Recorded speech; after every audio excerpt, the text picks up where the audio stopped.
Right. So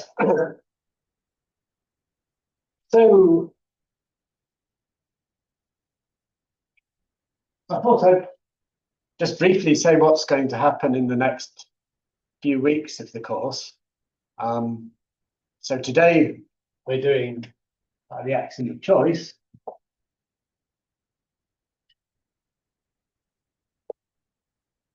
Which we've been avoiding so far, as far as we can. Once we have the axiom of choice, it's going to simplify lots of things. In particular, it's going to simplify cardinal arithmetic. So next week we'll do cardinal arithmetic in the presence of choice.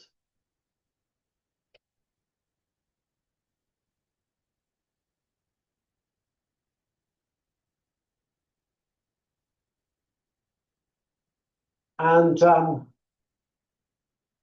these two represent material that is going to be included potentially in, so as I hope you know, there was an announcement that in one of the exercise classes on the 22nd of April, there's going to be a quiz that is worth, this quiz can be worth 10% of your course mark. It doesn't have to be. If you can't make the exercise class, then you can get the whole of the course on just the written and oral exams.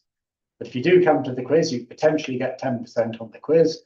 But on the other hand, if you don't do very well on the quiz, then it doesn't need to be counted. You'll get the maximum of your written exam result, including the quiz, and your written exam result without the quiz for the practical side of the course.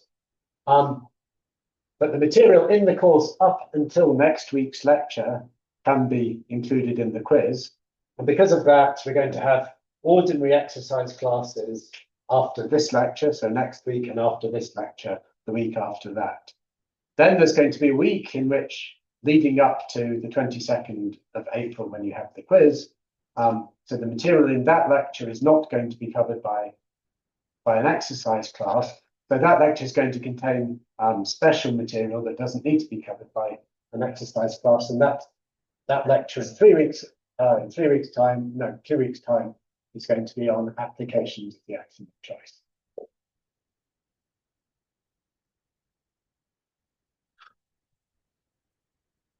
And then the end of this material, it's good to have a break, have the quiz at this point, because it somehow represents a transition between what I would call the core material of the course, which started with ordinals and ends with the cardinal arithmetic with choice, from then the last third of the course, which is going to be more advanced material. Okay, so then after the quiz, we're going to a little bit accelerator or something like that, have some more advanced stuff. Okay, are there any questions on that? Right, good. So we have a good lead into the axiom of choice from last week, in that last week we introduced the alepphs, and we saw that the alepphs are exactly the cardinals of the well-orderable sets.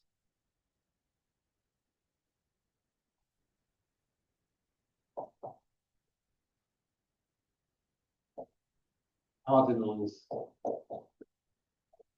well-orderable sets. So those sets that can be given some well order on their own.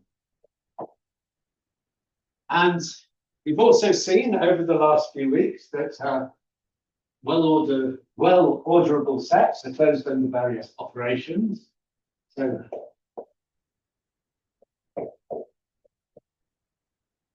closed under finite product,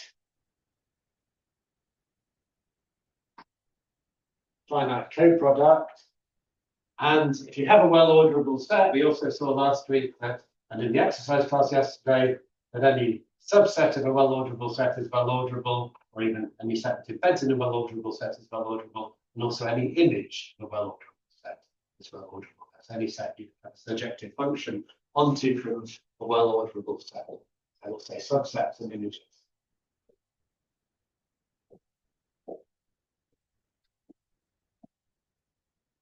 we haven't shown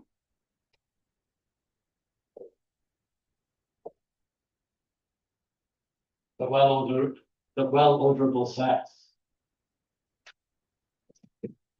closed under. We haven't shown them closed under an exponentiation. We haven't shown them closed under power set.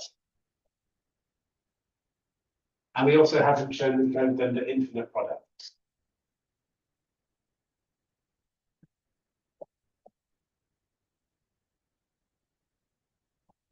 And there's a good reason that we haven't shown any of these properties, and that's that it does not hold in general. I mean, it doesn't follow from our axioms that well-orderable sets are closed under any of these operations.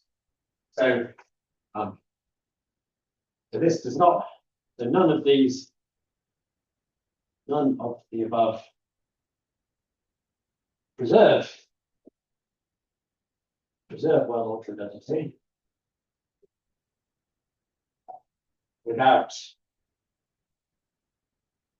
further assumptions.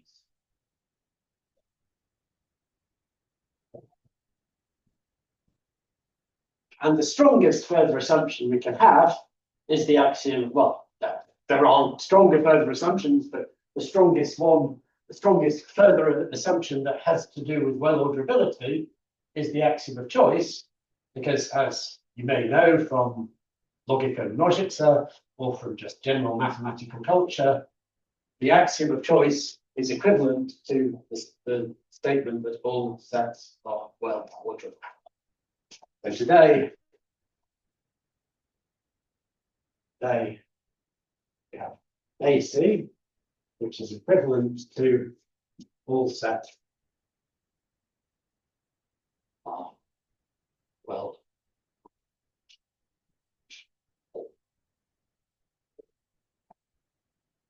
So one way of looking at it is we can't prove that a lot of sets are well-orderable. We can't even prove that the real numbers are well-orderable without some axiom.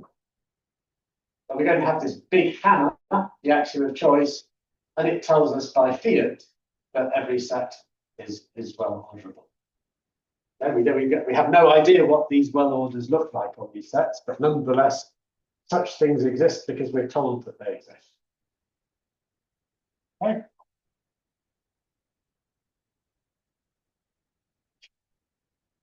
So I'm going to begin with the basic equivalence between the axiom of choice and all sets being well-orderable. And this is, again, going back to material that, to some degree, covered in Logiko-Množice in the undergraduate first year. As you get in Logiko-Množice, you get lots of statements, but not the proofs of all of them. And some of the proofs are not available in that course because they require proofs by transfinite induction on the order in order to prove them. So we're going to fill those gaps today and just remind you what the basic, and this is in the first half, then we're going to do Stephen. But just to remind you what the basic setting is. So crucial to the standard formulation of the axiom of choice is the notion of a choice function. And yeah, I'm going to take the standard set theoretic formulation. So a choice function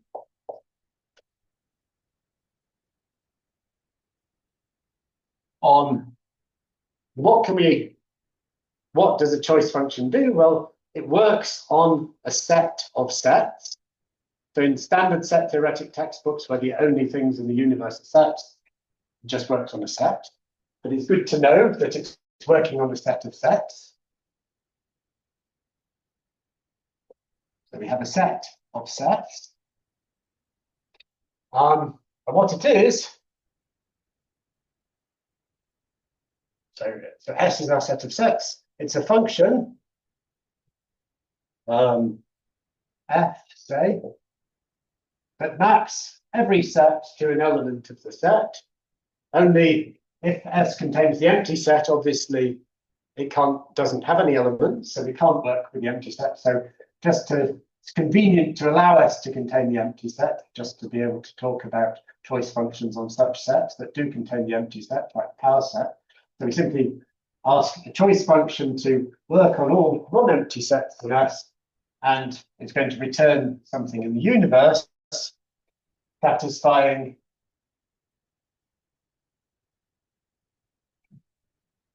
all sets X in the set of sets S. So every set X in S, if X is not the empty set, then f of X selects a member of the set X.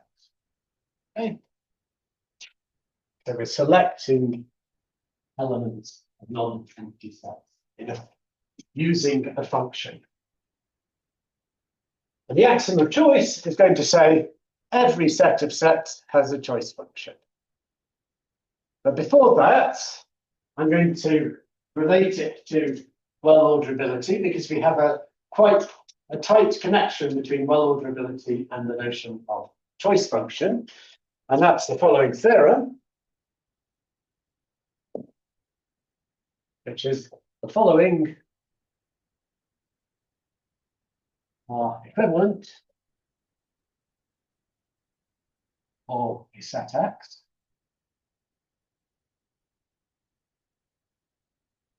So firstly, X is well orderable. And secondly, the power set of X has a choice function.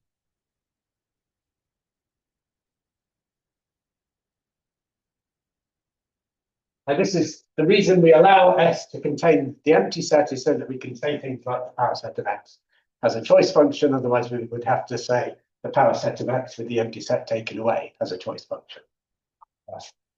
Nicer to have this formulation. And without the axiom of choice, as I said, we can't prove that the real numbers are well orderable. So equivalently, we can't prove that the power set of the real numbers has the choice function.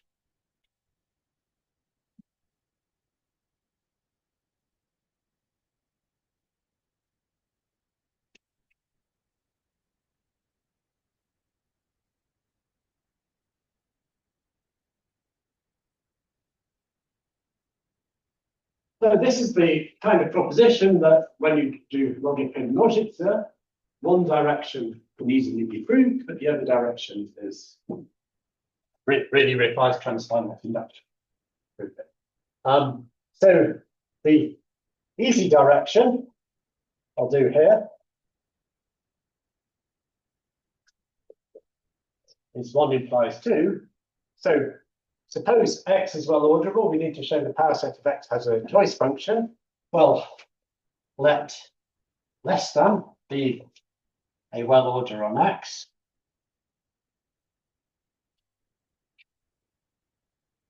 So then the choice function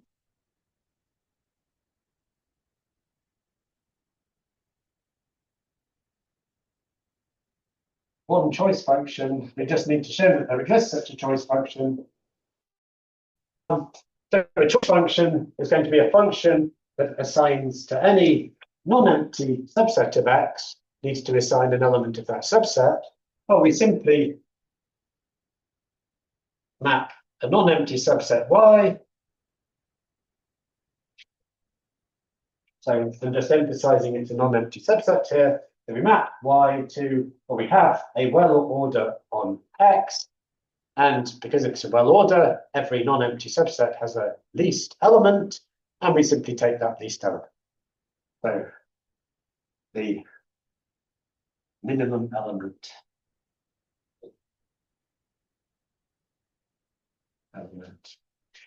of Y under R. Okay. That direction's easy. The other direction needs something like the ordinals to prove. So we're going to prove that 2 implies 1.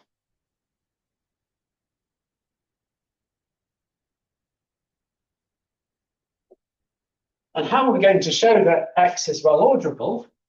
Well, a nice simple way to do that, if it's well, a nice simple way to do it is just to establish a bijection with an initial segment of the ordinals.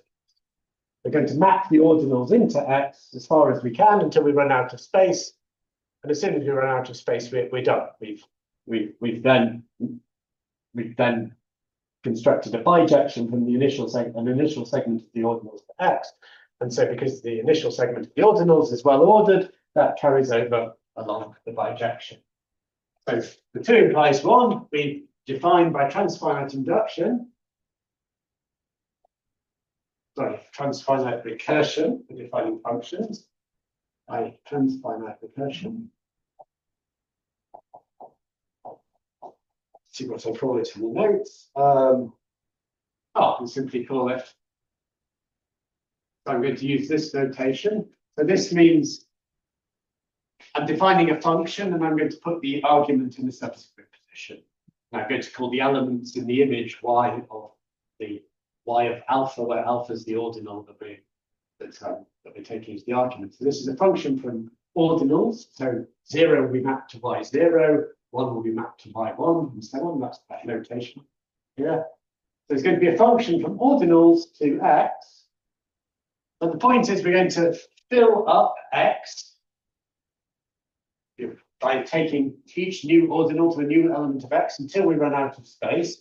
And so it's convenient to give ourselves some place to map the ordinals when we run out of space. So I'm going to disjoint union this with some token element E, which is from outside. This means it's a disjoint union. E does not belong to X. So I'm going to use this to say when we've got to the end of, we map to E when we run out of space in X. So we're going to define by transfinite recursion, a function by transfinite recursion using the uniform style of transfinite recursion, where we just give one case, where we say how y maps, or the function y maps alpha, by going to do that in terms of where it maps all the betas strictly less than. So we're going to map alpha. The y of alpha is going to satisfy that. And the idea is, if we've got space, so we're assuming we've got a choice function. If we've got space, we're going to use, so if we've still got space in X, we're going to use the choice function to select an element from the elements left over in X. I should say at the top, let G be a choice function on our set of X. So what we do is we look at all the elements left over in X. So that's X. If we take away, we remove from X all y betas, the beta strictly less than alpha. And if this set is non-empty, it means we've got space left over in X. Then we choose one element using choice function. So we can do that if there was space left over in X, stage alpha. And if that set is empty, then we map to E. So in English, you need to say otherwise, not else. Sits there.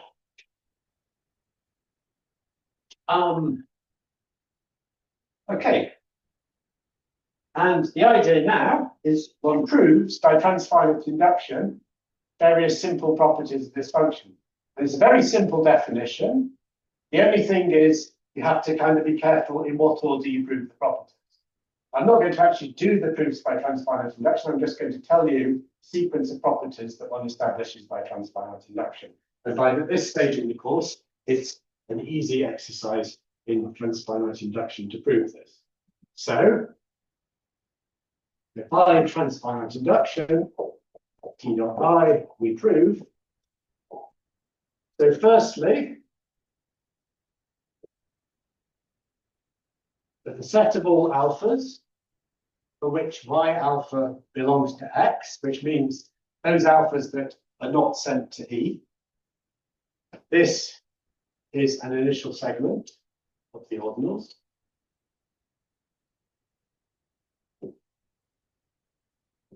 And it's intuitively obvious that it's the case, because as soon as you go outside X, you only go outside of X when X is already, when you've already taken all the space. And as soon as you've taken all the space, you're going to have always taken the space as you go further up. So it's a very obvious property. Secondly, if y alpha equals y beta, and these are in X, so if the two ordinals you land in at the same element in X, then alpha equals beta. And this is again really obvious, because if alpha weren't equal to beta, one of them would be strictly smaller than the other. And then when you look at the greater one, you can't choose the element you had for the first one because you've removed it from this set. So the third property is then, we know it's an initial segment of the ordinals. It's actually a bounded initial segment. So it's the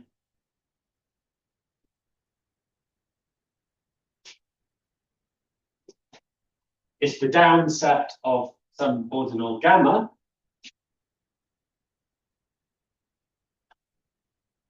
And this holds because if that weren't the case, then we would be embedding all the ordinals in X, which we can't do because the ordinals are a proper class, and X is a set.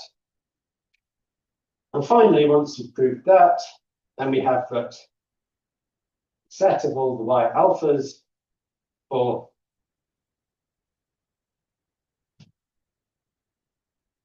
alpha less than gamma is X, is the whole of the set X. And it follows from this. I did. The way I write alphas and gammas, an alpha is just like a rotated gamma as well. I'm not sure that's at all faithful to the proper Greek alphabet. So when the alpha is less than gamma.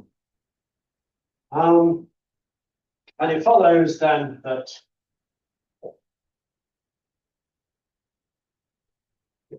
if we consider the y function that maps from the down set of gamma restricted to just the down set of gamma, that X, well, it's injective, and it's injective by the second point, surjective by the fourth point, so it's a bijection. And since X is then the image of a well-ordered set, it carries a well-ordered. So it's well-ordered. Hence, X is well. Okay. Good. Any questions on that?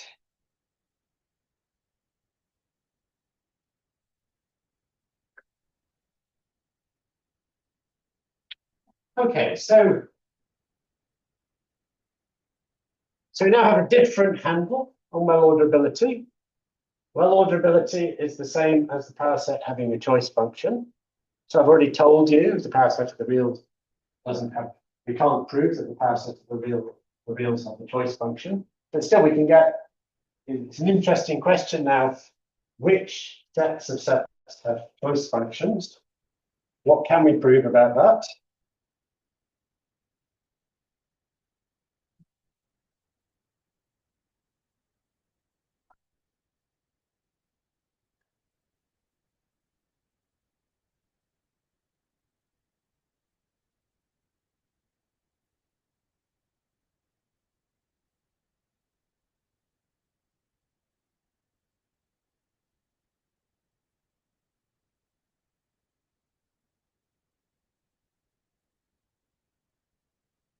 So which sets can we prove to have choice of functions?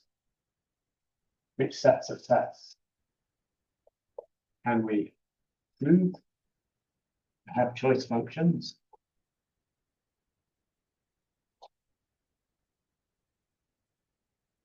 Well, one class of sets we can prove to have a choice function is any finite set of sets.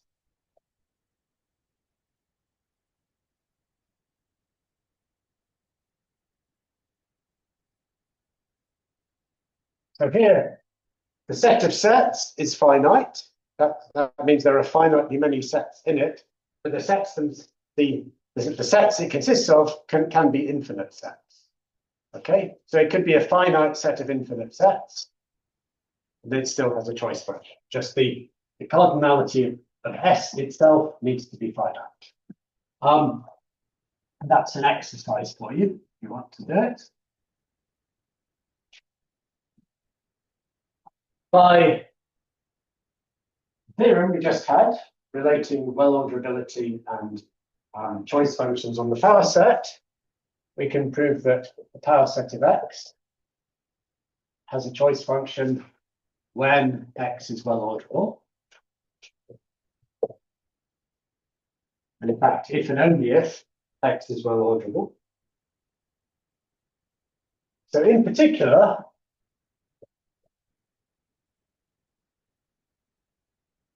we can prove that the power set of the down set of any order is well-ordered as a choice function.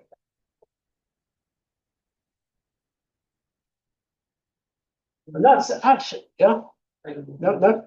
I just wanted to remark that isn't the last point is the consequence of the theorem. So if yes, indeed. Well, these last 2 points have consequence of the theorem. The power set of X, yeah. So these, and this is just in particular means this is a special case of the previous one. But the point I want to emphasize is this is about as far as it goes. So we have these essentially 2 cases because the second one subsumes the third, and that's it.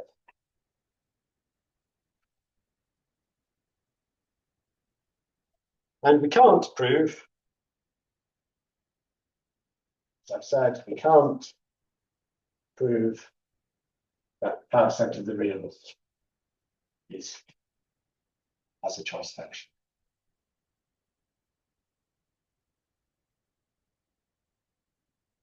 I have a question about this.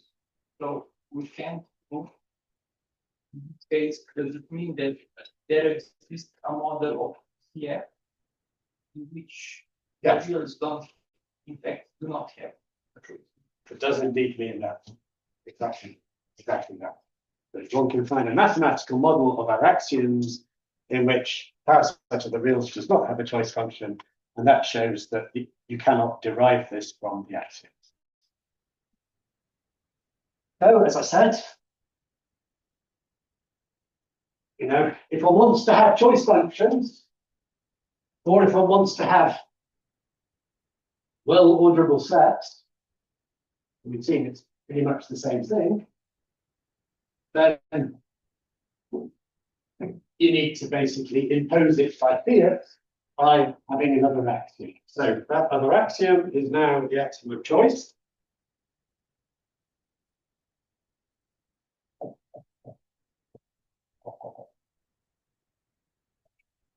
Very famous axiom in mathematics, and set theory if you like, but used a lot in mathematics. So it has a standard abbreviation, AC. And the axiom of choice simply says every set of sets has a choice. No matter how you're going to actually describe such a thing, there is one. Don't worry about how to describe it, just monitor it. In particular, what with the choice function, they can't be set of sets, be just the empty sets. Well, so a choice function is a function defined on the set of sets with the empty set removed. So if you've got the empty set of sets, there's nothing to remove. But there's always one trivial function from the empty set to anything. Yeah. So it's just the so it's the trivial function from the empty set of set does have a choice function. It's the trivial function defined on the empty set. And the condition that for every non-empty set in the set of sets, the choice function maps it to an element is just vacuous because it doesn't apply to it. But one doesn't need to exclude the empty set from this statement. It is covered vacuously by logic. Yeah. Principle of the empty set. Okay, so that's the axiom of choice. And then, as everybody knows, there are many equivalents to the axiom of choice. So I'm going to do a few equivalents of the axiom of choice. And I'll start with the most important theorem of equivalent statements, because it involves basically typically the three most common formulations of the axiom of choice. Or three of the most common, let's put it like that. So theorem,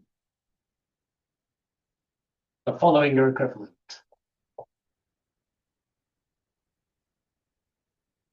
So firstly, the axiom of choice.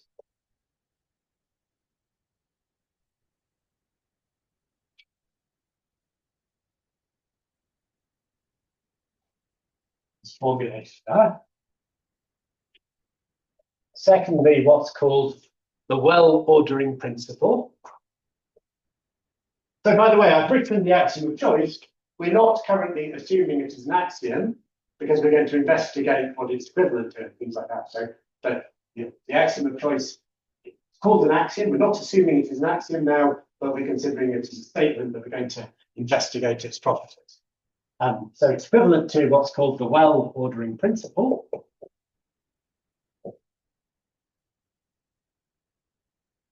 Which is every set has a well ordering, that is well orderable.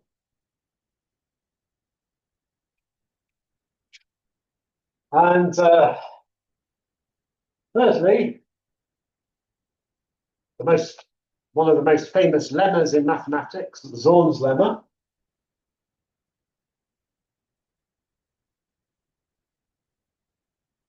And Zorn's lemma is a bit more technical than the other two. So Zorn's lemma says, if P,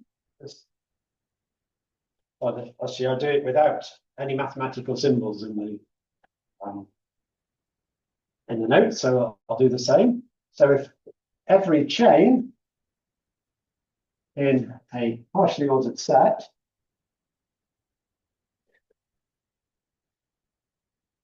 has an upper bound. You say upper bound or supreme? Yeah, it's the same thing. Oh no, it's not. Yeah. So it only needs to have an upper bound. It doesn't need to have a least upper bound. If every chain in a partially ordered set has an upper bound, then the partially ordered set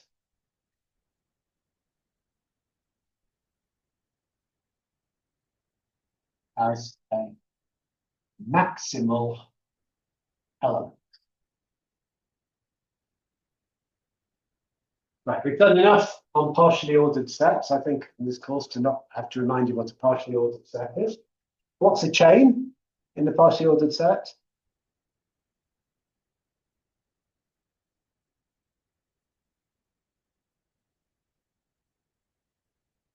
Gregor? Isn't it? You presumed it's Gregor in Slovene, no, I don't know. So it's just a subset that's linearly ordered. Okay. Okay, so that one we need to remind you. So subset that is linearly ordered under the inherited ordering.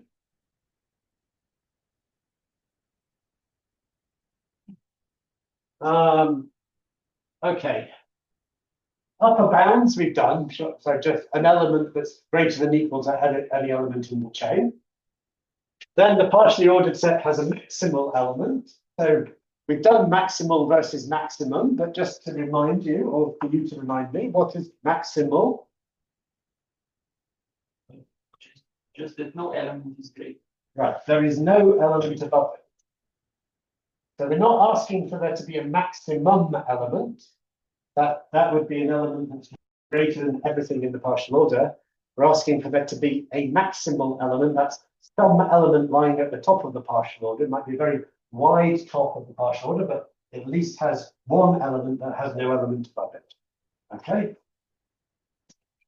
And the definite in the notes, the definitions are all defined in detail, but for the lecture, that's enough of a reminder.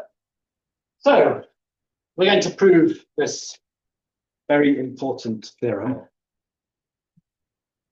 And part of it's very easy, because let's start the proof down here.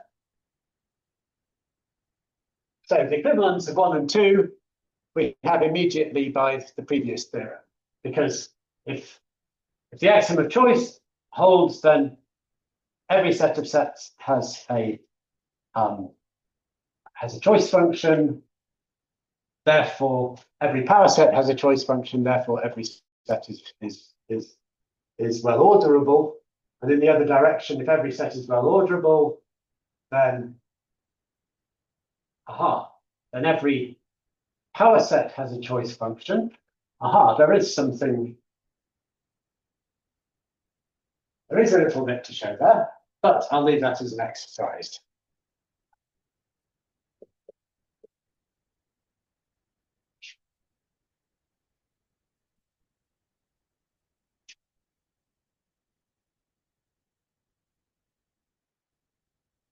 Plus exercise.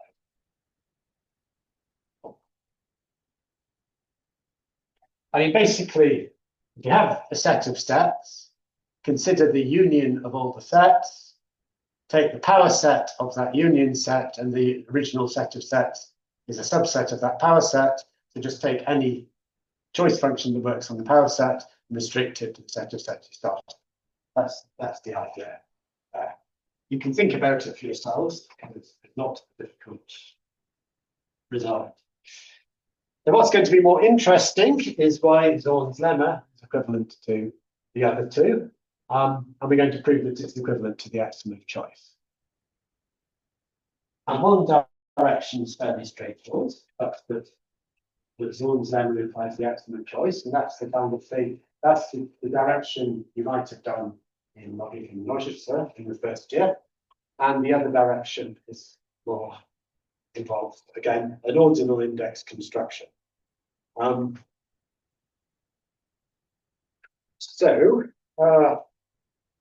Let's do the easy direction, and then we'll have the break, and then we'll do the more interesting direction.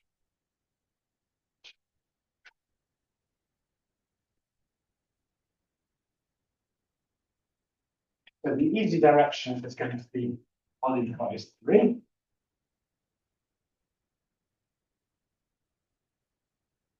So, but Zorn's lemma follows from the axiom. Hang on, that problem.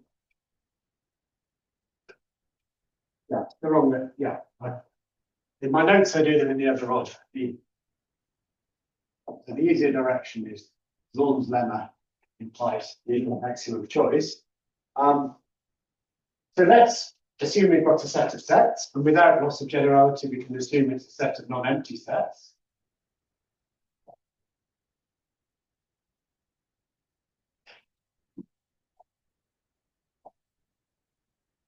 And we want to construct a choice function for S.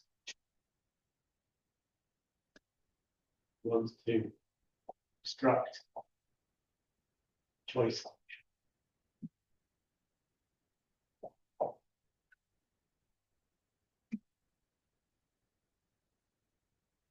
I don't know if other mathematical courses ever do proofs by Zorn's lemma.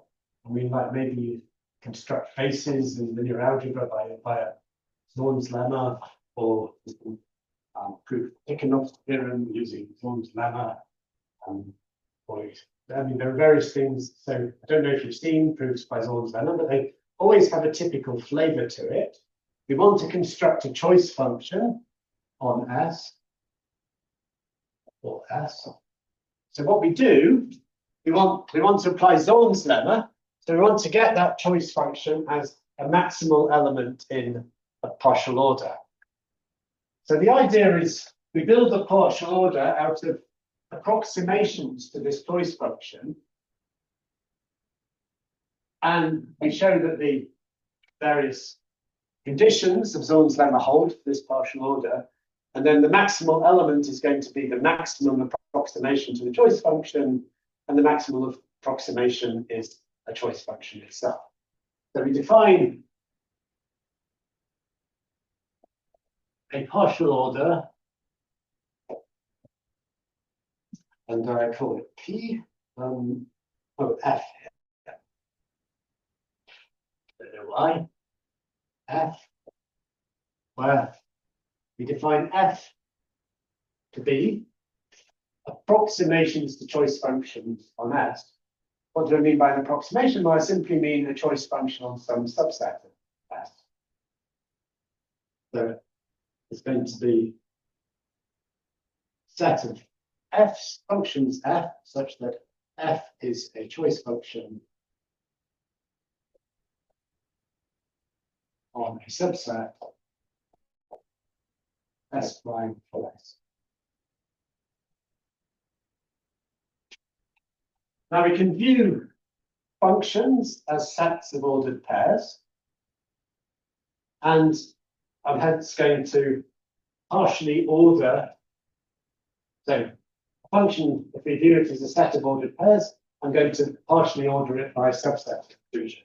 But what that means is that I'm going to write, so I'm going to use the subset symbol. But what that means is that two elements of this set F that we're defining, partial and approximations to choice functions, one is below the other, if and only if the domain of F, so that's the subset S prime that it's defined on, is a subset of the domain of F prime. And also on the sets on which they're both defined, so on the domain of F, on those sets in the domain of F, F and F prime choose the same element. So in other words, for all X in the domain of F, so if S was a set of sets, the domain is a subcollection of that set of sets. And here we're saying for all X in the subcollection, the element from X selected by F is the same as the element from X selected by F. Excuse me. Yeah. Just a question about the definition of PDF. So S prime here is not a from the notation, it's obvious that it's not a parameter, it just there exists some. Yeah. Okay. Let's put some there. And we can determine from F itself what the subset is, because the function, from a function, you can tell the domains. I'm sorry, what's the parameter? Yeah, and that parenthesis was just to make it clear that this if and only it goes all the way to the end. Which is now that. Okay, so the claim is this partial order enjoys the premises of Zorn's lemma. So we need to show every chain has an upper bound.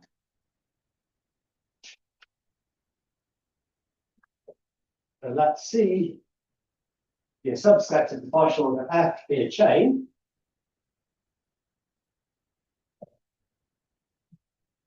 Then, so that's just a set of functions, of these approximating functions. Then an upper bound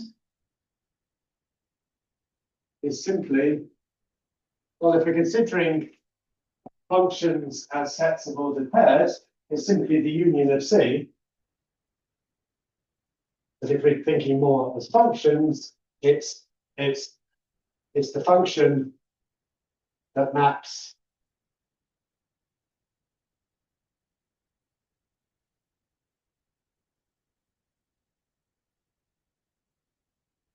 X to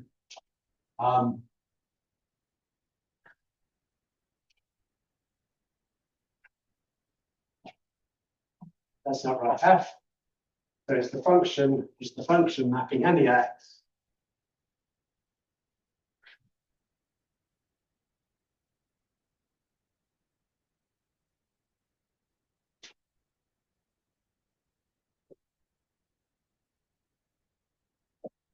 for any function F in C and X in the domain of F.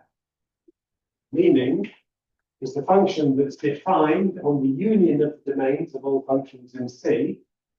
When it's defined on a set, it's simply when X is in the domain of one function, we simply apply that function to X. And if it's in the domain of different functions, it doesn't matter, because by the ordering condition, this is a chain, it's a linear order. So if you've got two different functions in the chain, and they have the same set in their domain, then they agree with each other. Okay, so this is a good definition. So it needs a little bit of thinking about, but this is a good definition. And in fact, in this case, we found not just an upper bound, but an eastbound bound chain. It doesn't matter. All we needed to find was an upper bound.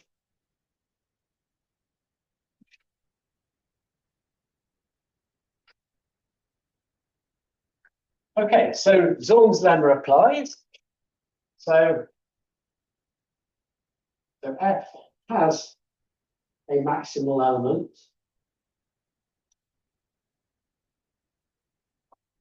F max.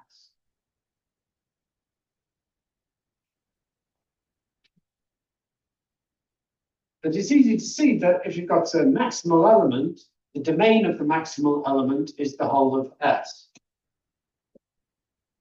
Domain of F max is S. Because if this weren't true, and I'm not going to write it down, I'm just going to say it, it's in the notes. If it weren't true that the domain of F max was the whole of the set S, that would mean we've got some set X in our family of sets that's not in the domain of F max.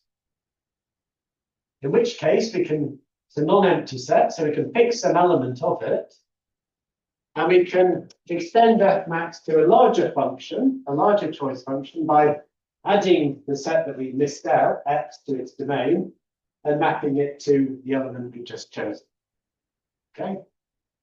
So if for any function whose domain is not the whole of S, there is a higher, strictly higher function in the partial order. Therefore, the maximum function, the maximal function, has domain the whole of S.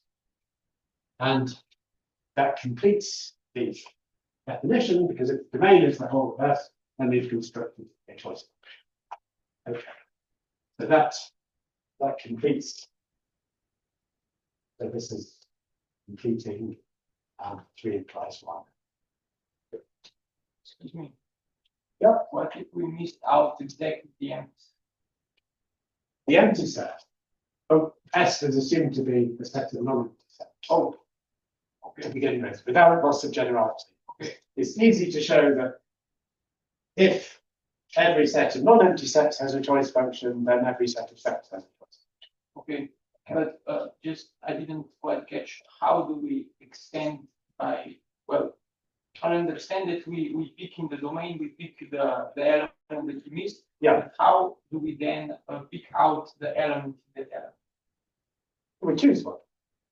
We just need to show there exists some function that's higher up the partial order than this function here. Okay, So there'll be many of them. One, there'll be one, but for every choice of set we've missed out, and every choice of element of such a set, okay, there'll be function extended. We just need to show that there exists one. Okay, yeah, I understand that. But there's no canonical one. Okay, but can we construct such a choice? Because well, my intuition is that we need precisely the axiom of choice to get that choice. Well, no, because we've got a whole function here defined on its domain. Okay. We're extending its domain by one element. Okay. And we're assigning that element to somewhere new. We don't need any choice to do that. We've got several ways of doing it. There certainly exists a way of doing it. Choice is needed to make an infinite number of choices as a function. Okay. We're only making one choice. Okay. Okay. We can talk about this in the break. Okay, it's 5 past, so we're a bit late, so we start again at 20 past.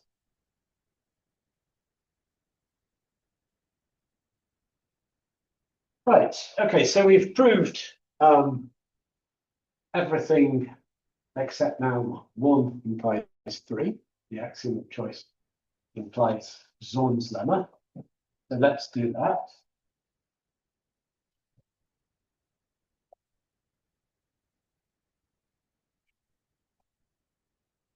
So let's suppose we've got a partial order, and maybe I'll try and be notationally consistent with my notes. So that's okay, it's X.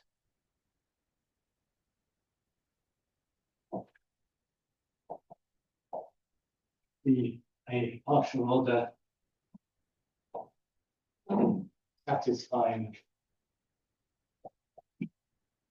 the assumptions of Zorn's lemma. ZL is Zorn's lemma. Oops. This is AC, sometimes called WOP, and this is called ZL, is Zorn's lemma. Are we going to do a similar kind of construction to we did for the construction we did for proving that a set, when you've got a choice function on the power set, the set is well orderable, you're going to map the ordinals into X. And basically the idea is we're going to sort of go up X, trying to find a maximal element. And as we go up the ordinals, we go higher and higher in X, and we use the assumption in Zorn's lemma that every chain has an upper bound to help us go up the order. And at some point, because X is a set, we'll have to run out of space. And at the time that we run out of space, we've found a maximal element. I should have emphasized the assumptions of Zorn's lemma actually imply that the partially ordered set is non-empty. Otherwise, it couldn't have a maximum element, a maximal element. Why is it non-empty?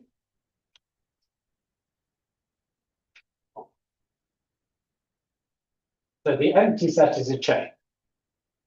It's a trivial example of a linear order. No other. The empty set is the chain. The empty set has an upper bound, and that upper bound is an element of X. So once again, we'll let E be some error element not contained in X. We're going to define, again, we're going to define same notation as before. So a function from ordinals into X, but together this joint union E for our end element when we run out of space by transfinite recursion. And so this time our definition is the following one. So we're allowed to define Y alpha. We can refer to the elements Y beta for beta strictly less than alpha.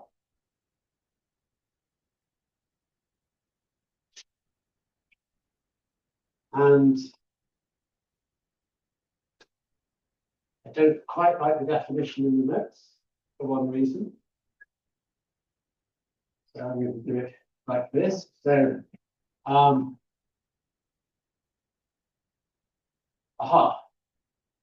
So we're showing that the axiom of choice implies Zorn's lemma. So again, let G be a choice function or the power set of x. Got the axiom of choice, so every set has a choice function. And what we're going to do is we want to I'm okay with the definition in the next. We want to make y alpha strictly bigger than all the y betas, smaller than it, if we can. So we're going to choose from the set of all elements of the set X, such that X is a strict upper bound. It's strictly bigger than the set of elements we've already picked out, for the beta is strictly smaller than alpha.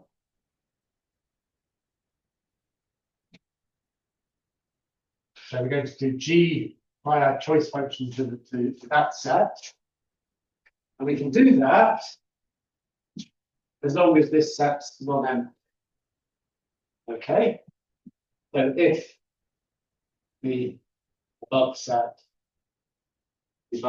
in brackets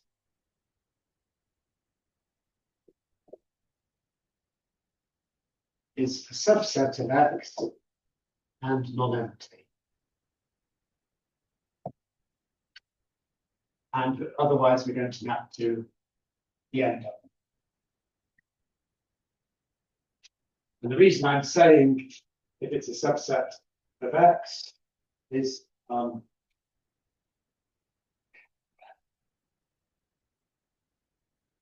it's of course a subset. It's of course a subset of X. That is non-empty. Okay.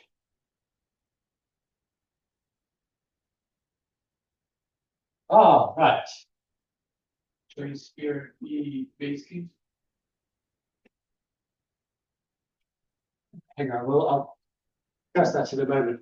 So there is a condition here. In order to make sense of this, asking to be a strict upper bound of these y betas, we need this to be a subset of that, just to make sense of the condition that we want a strict upper bound for. So we ask for all the y betas, the beta strictly less than alpha, be a subset of that, and the set of strict upper bounds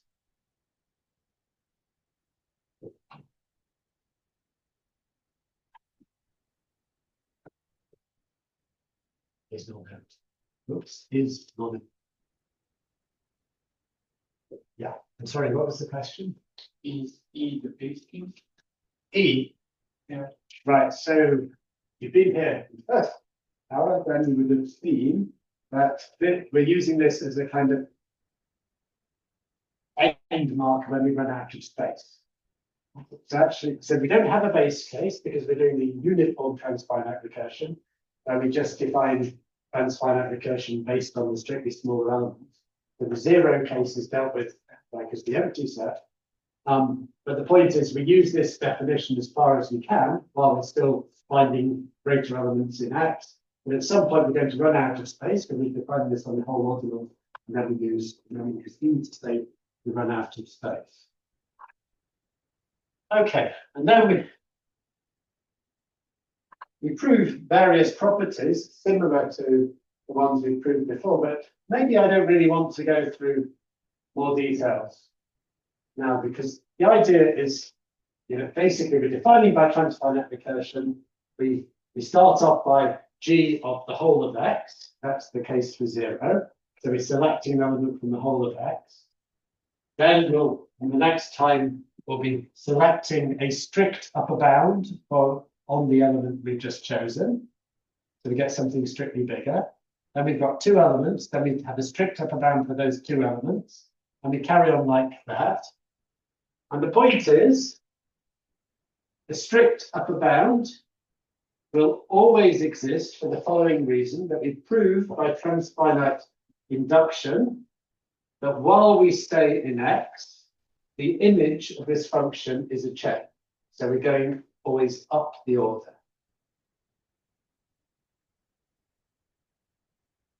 And while we stay in X, it's an injective function. This is strict monotone function going up the order. And then for the same reasons as before, eventually, we've got a chain, so chains always have upper bounds. So we can always find an upper bound, and if we can't find a strict upper bound, then we've got a maximal element. Okay, so we always find a strict upper bound until we happen to be at a maximal element. At some point, we're bound to run out of space, because otherwise we would be embedding the ordinals in X. So by transfinite induction,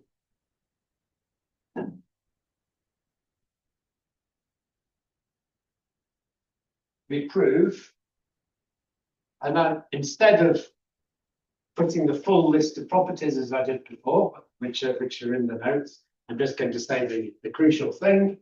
We prove that the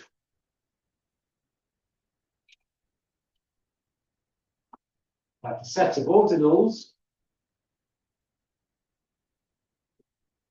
the family of ordinals such that y alpha lands in the set X is an initial segment of the ordinals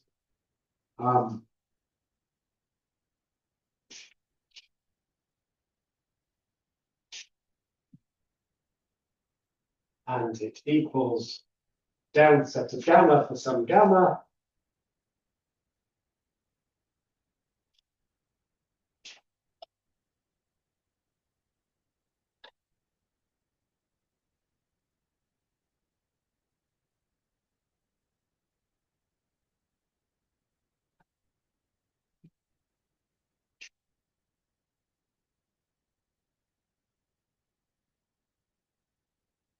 And then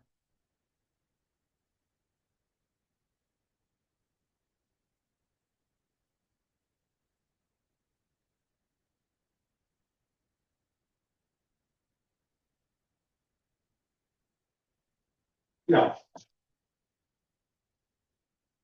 and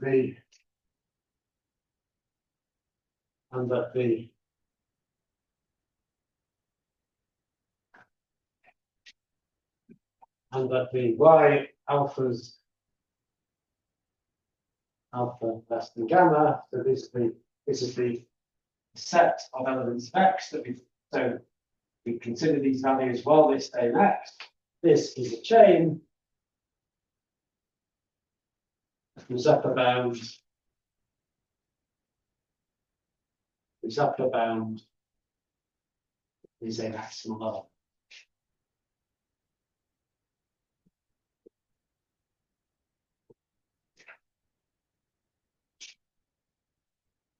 The thing is, if its upper bound weren't a maximal element, there would be a strict upper bound. And if there were a strict upper bound, then at gamma, we would not have fallen outside. At gamma, we would not have fallen outside the set X, because we would have been able to fulfill this condition, and that contradicts. So here, gamma is the bound at which gamma is the lowest ordinal that gets mapped to E. And if there were a strict upper bound for this set, then that gamma could not have been mapped to E. It would have instead been mapped to that strict upper bound. It's maybe hard to explain in words, but actually as a picture, it's perhaps easier, although less formal. So we've got like some partial order like this. We're mapping the ordinals in. So we start off with 0 gets mapped somewhere, and then 1 gets mapped to some strict upper bound from what we've already got. So we go up. And then 2 gets mapped to some strict upper bound from what we've already got. So notice we're always getting a chain. And then we go up to omega. And then omega must be a strict upper bound of everything if there's still some, the chain has an upper bound, and because it's looking like this, any upper bound will be strict at the moment. So omega gets mapped to some upper bound here, and we keep on going up. And every time we get to a limit ordinal, we take an upper bound, necessarily strict, and as we go up here, we're always getting strict upper bounds and so on. So we're always going up, and every down segment of ordinals is always getting mapped. We're building a chain as we go along, so we always have a chain. So upper bounds always exist. And we take a strict upper bound while we have one, until eventually we get to a point where actually we don't have a strict upper bound anymore. We only have an upper bound, which is the element we're already at. And at that point, we found a maximal element. We have to get to such a point, because if we didn't, we would embed the whole of ordinals as a class into the set. So as a picture, it's very easy to understand. As a formal definition, maybe a little bit less so. I don't see where we use the assumptions of Zorn's lemma. So the only assumption of Zorn's lemma is that every chain in a partially ordered set has an upper bound. Okay.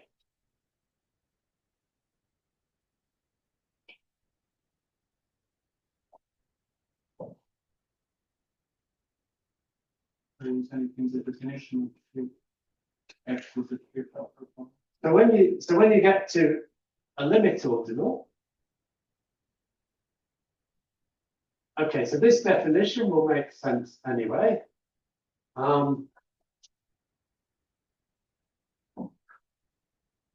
Yeah. So here we've proved that this is always a chain. Whose upper bound? So we need an upper bound for that chain. At this point, we need an upper bound only here. Okay. Is the maximum. Okay. No, what confuses me here is that it seems to me, I think I'm missing something, because it seems to me that we're working with just one chain.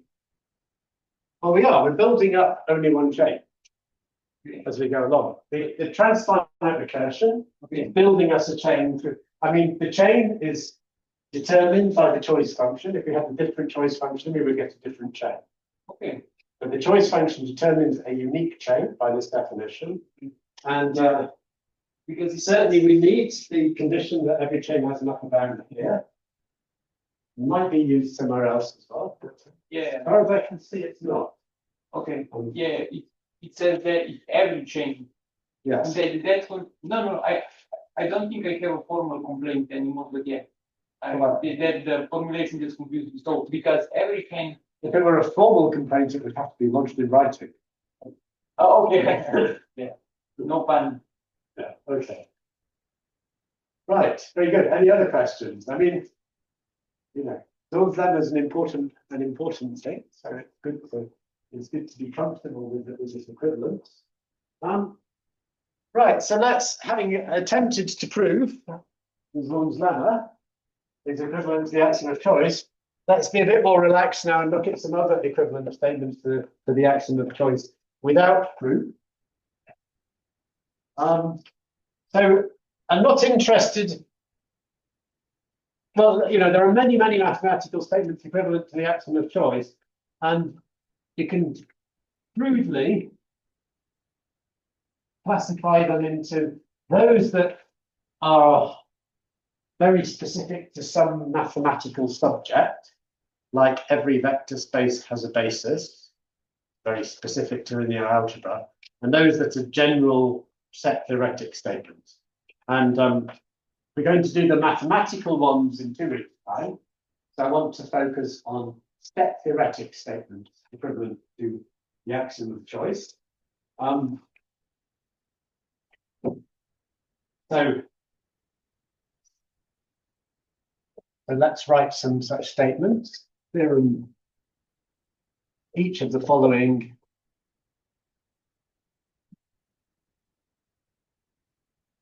is equivalent to the axiom of choice.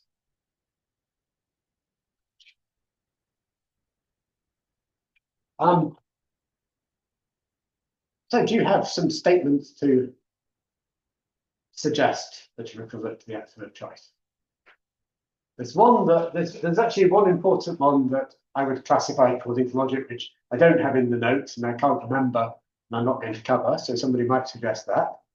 Oh, no, that's not equivalent to the axiom of choice. So that partially your joke, but I know that It's connected very. It's connected. The axiom of choice in intuitionistic set implies the law of exclusion. It's not equivalent.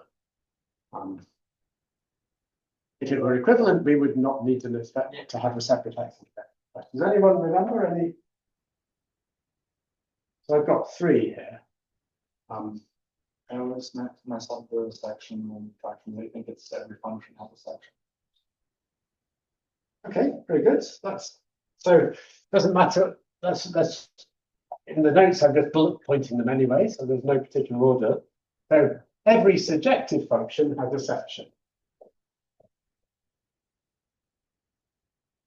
So every surjection, that's a surjective function, has a section.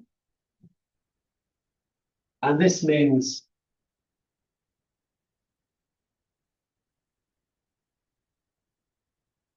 that if g is a function from x to y, it's surjective, then there exists, so it doesn't have an inverse, but it has a one-sided inverse. There's a function in the other direction, which is necessarily an injection, such that this is surjection y is the smaller set. So if you go around in the circle by g composed with f from y to y is the identity. The identity on y. Okay, very good.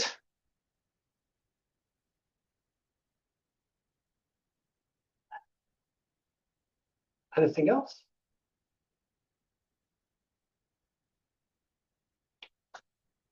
Okay, now the other two I've got are that every equivalence relation has a set of representatives.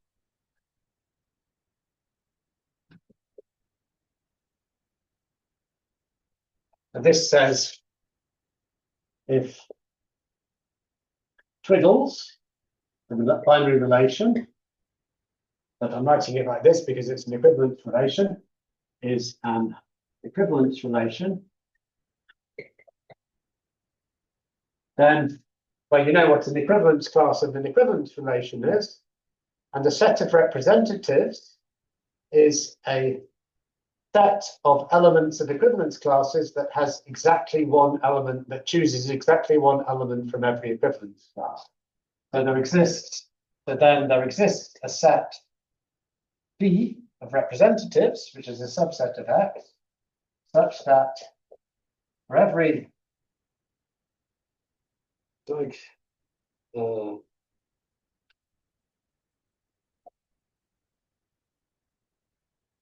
that for every equivalence class A,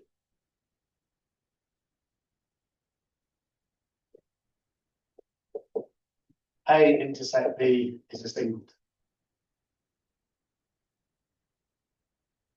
So that's really, that's literally saying B is a set of elements of X that contains exactly one element from every equivalence class. Okay. And the last one is that every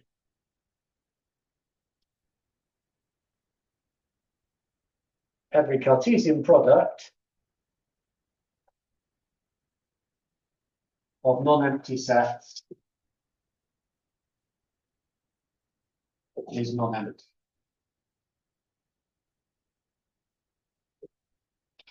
And what that means is that if you've got a given a family of sets, so that's a function from some index set into sets. If for all indices the set is non-empty, then product of the sets is also normal.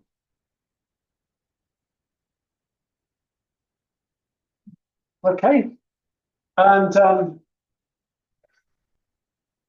these two in particular are rather easy to show are equivalent to the formulation of the direct formulation of AC as every set of sets has a choice function. And it's very easy to see, for example, how having the choice function goes from an equivalence relation to a set of representatives, because you simply apply the choice function to choose the representative. I'm not going to prove any of these. I just wanted to list these statements. Another important property that's rather similar in nature to Zorn's lemma is something called Hausdorff's maximality principle, but I've decided not to include that in the lecture. Okay. Yes. In your view, a short word, why does AC imply the third one? For example, I can just take a set from one non-net set, map it to this product, and then I know if I apply projection onto that component, I'm going to get it back. So why can't I just take it free, for example? Yeah, I don't see how exactly the question. Well, there seem to be two questions there. So one is why doesn't it hold anyway? And the other one is why does AC imply? I mean, it's easier to answer the second question because there's just an argument why AC implies this. But why doesn't it hold anyway? I suggest we need to tilt the brain. Okay, so the second question, why does AC imply this? Is so an element of this is a function that maps every index to an element of AI. And for that, we take a choice function on the power set of the union of all the AIs. And then we map I to the choice function applied to AI. Okay, so that's why AC implies it. But the other question, why doesn't it hold anyway? That's not easy to discuss in lecture. So I suggest we discuss that in the break and come up with a good pithy way of stating that then. Good. Another question. Just, well, since we have the other direction also, if it helps, also the axiom of choice would hold. Oh, good point. Yes. So good point. So actually there is a formal argument that this implies the axiom of choice. So suppose we have a set of sets. Then we consider that set of sets as a family of sets indexed by the set S itself. So S is a set of sets. That's the indexing set, and we're indexing for every X in S, the set X. All right.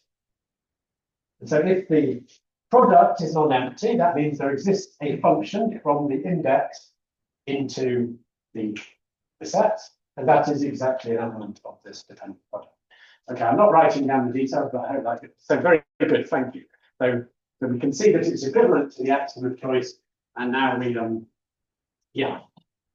So now the question, why doesn't this hold anyway, is the same as the question, why doesn't the axiom of choice hold? Well, maybe it does. It depends on your own personal stance on such things. All right, so that's the axiom of choice. Already in the course, we've met some weaker versions of the axiom of choice. I want to talk a little bit about also such things and how they relate to the axiom of choice.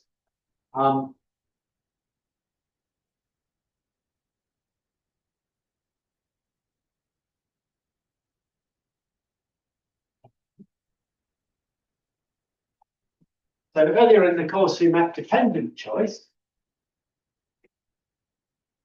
And you might remember this has this sort of slightly cumbersome formulation of given a relation R on a set X, that is total. That means for all x in x, there exists a y in the relation with x. Then for any element x0 in x, there exists a function from the natural numbers into x, so sequence satisfying that xn is in relation with xn plus 1 at every n. Okay, so we met this several lectures ago.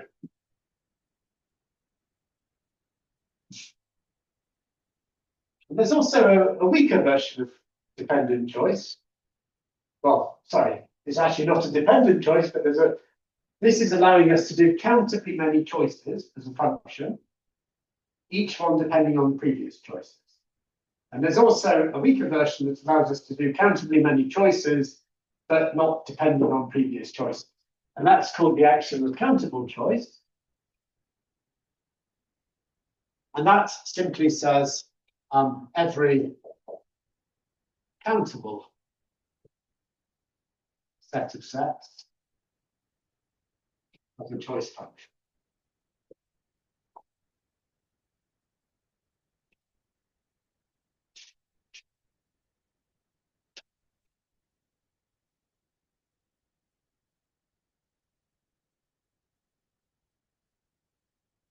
And these two results, these two assumptions, we've already seen some applications of them.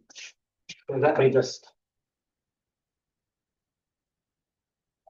remind you where we've seen them.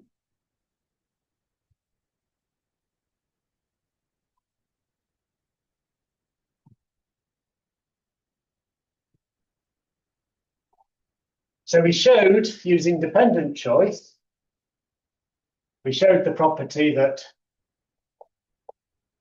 every infinite set is Dedekind infinite.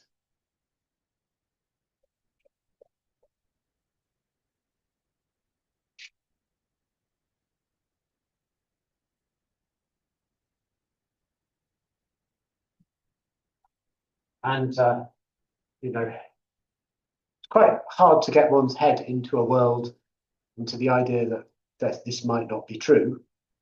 Although, you know, I know some nice models in which it's not true. So, but anyway, you know, it seems like a very harmless statement. When we were doing this, was right at the start of the course. We were looking at these different kinds of affinity. It seems like a harmless statement, but it does need some choice to get it. So we did a proof using dependent choice, but as I mentioned at the time, this result actually follows from countable choice. So a slightly tough exercise for those of you who like this kind of challenge is to try and, now we know what the axiom of countable choice is to try and prove this statement using just the axiom of countable choice.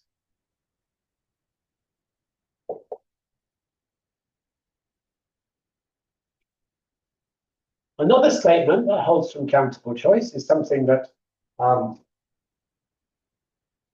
don't think we've used yet in lectures, but maybe you have in exercise classes by now.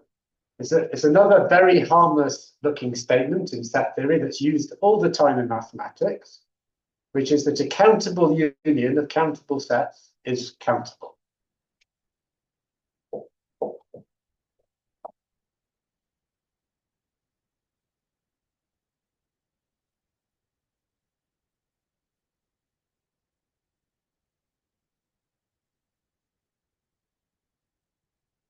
And again, this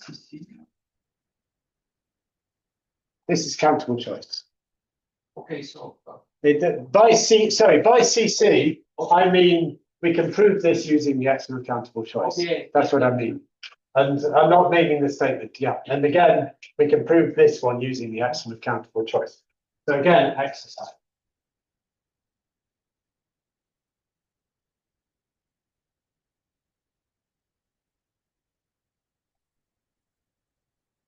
do you mean that we can only include it, or that this is equivalent? I think in this case it's equivalent to countable choice. But I'm not sure. I would need to think about it. I haven't thought about that for a long time. So I probably thought about that in the past. I don't know off the top of my head anyway. And just a result that used dependent choice, where we really need dependent choice, was the characterization of well-orderability in terms of descending chains, which was if a relation has no descending chains. Well, let's just write it as an implication. But there's an equivalence between being well-founded and not having as a relation and not having descending chains. And the implication that requires dependent choice and is equivalent to it is no descending chains implies well-founded. Okay, so we've got nice applications of these weaker statements than choice. And how do we know these are weaker statements than choice? Well, we have that the axiom of choice indeed implies the axiom of dependent choice, which implies the axiom of countable choice.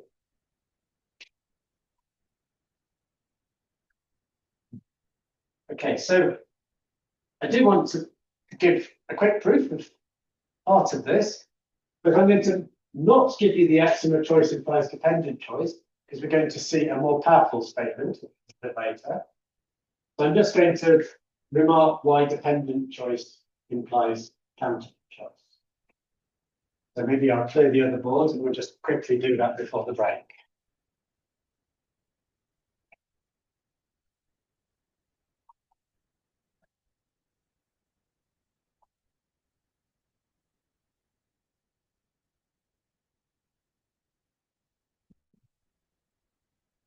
So firstly, I'm just going to give you an outline. So firstly, we prove the countable choice is equivalent to, we had this statement that we were discussing before, that the axiom of choice is equivalent to an arbitrary Cartesian product of non-empty sets is non-empty. Countable choice is equivalent to a countable product of non-empty sets is empty.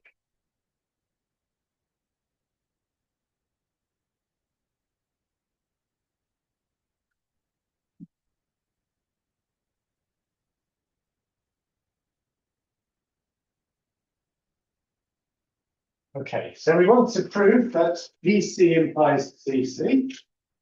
Dependent choice implies countable choice. So proof of dependent choice implies countable choice. So what we're going to do is we're going to prove this countable product of non-empty sets is empty. So suppose AN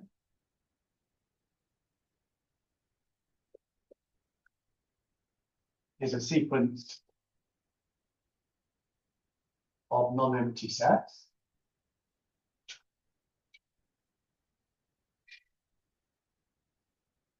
Then we construct the set. We consider a relation on the set that you might write like this. The sum of the ANs indexed by the natural numbers, which is just defined to be a set of pairs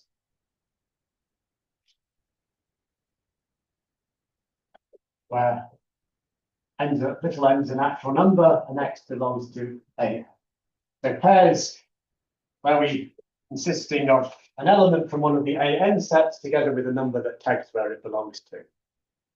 And on this set, we're going to define the relation by,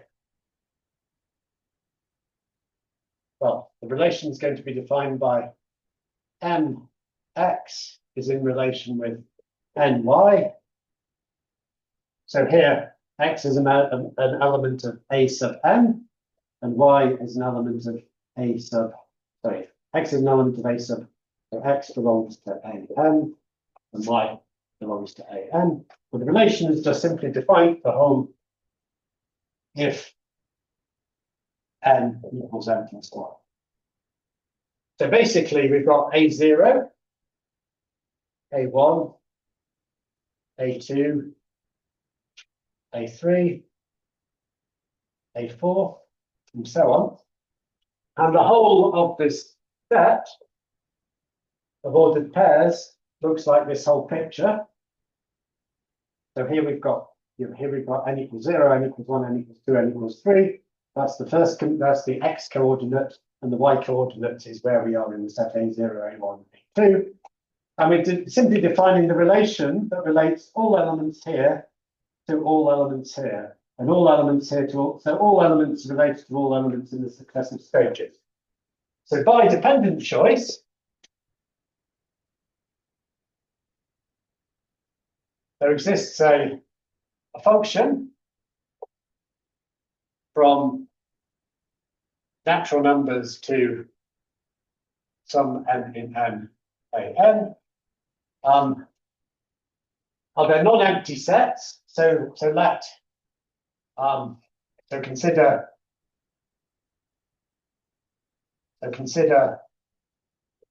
choose some x0 in little element little x0 in A0. By dependent choice, there exists such a function such that f of n is in the relation with f of n plus 1. But then it's easy to see that this implies an f of 0 is 0 x0. There's two different conditions there. Because f of 0 is here, and then each successive fn is in the relation. F of 1 is in A1, f of 2 is in A2, f of 3 is in A3, f of 4 is in A4. So if we consider then the composite of the second projection with f, this is an element. Oh, let's put it along like this. But this belongs to the set of functions that map. So this is an element of the Cartesian product, and therefore the Cartesian product is non-empty. Hence, the product is non-empty. So, nice little argument using essentially dependently typed programming, using sigma types and pi types. Right. Okay, it's 5 past. I'll offer you two options. We can have a 10-minute break and finish earlier, or a 15-minute break and finish 5 minutes later. Who'd like the 10-minute break? Yeah, that's early finish. Yeah. Who'd like the 15-minute break? Okay, well, we have the 10-minute break then. Good. Okay, so the last thing I want to do is material that is not actually in most set theory textbooks, but I think it's quite nice. So I'm inserting it this year in order to provide a more complete perspective on particularly on dependent choice. And that's to consider the following question. So here we've got a notion of dependent choice, which is allowing us to make a sequence of an infinite sequence of dependent choices to construct a function, which is an infinite sequence. But since we've introduced the ordinals, it seems peculiar to stop at omega, so to speak. So you might wonder, is there a principle of dependent choices that allows us to do transfinite dependent choices? And indeed there is. So I want to introduce this principle here. And so essentially what we're going to be doing instead of constructing sequences is we're going to be constructing transfinite sequences.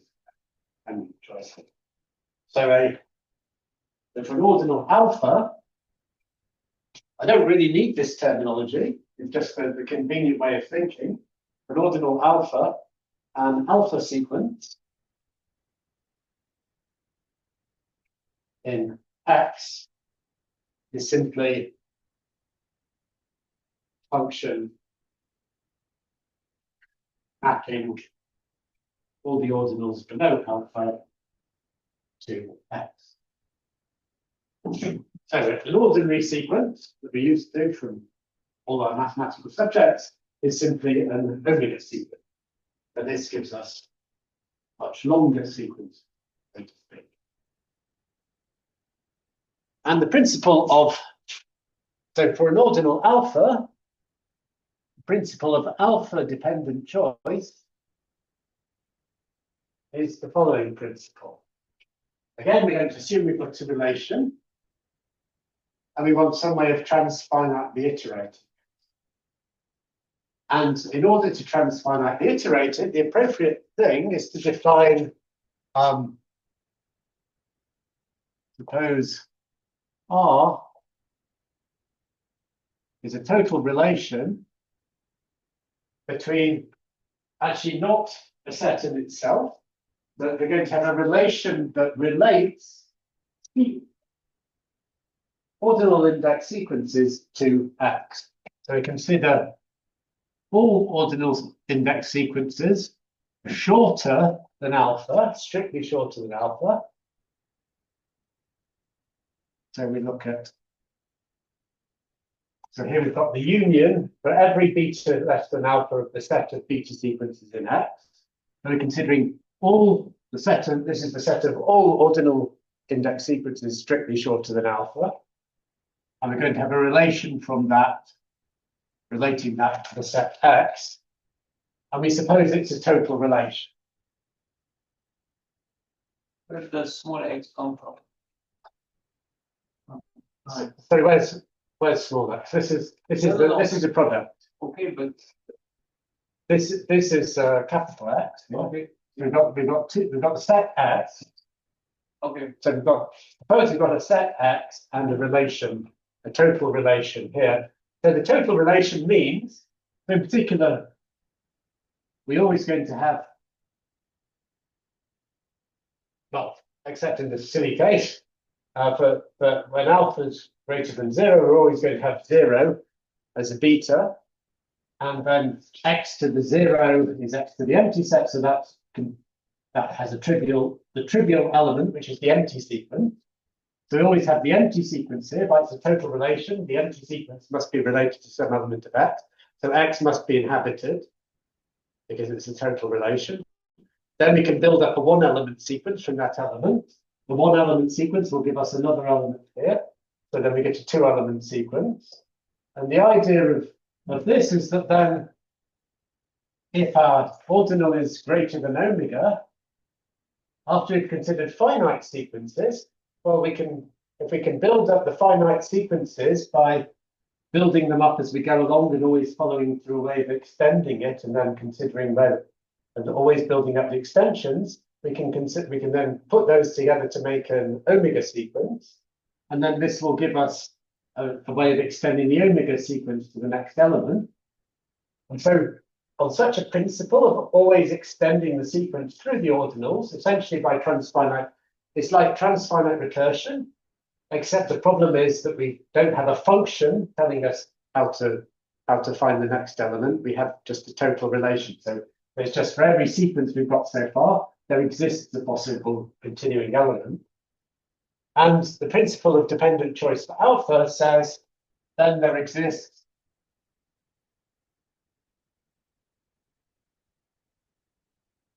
a family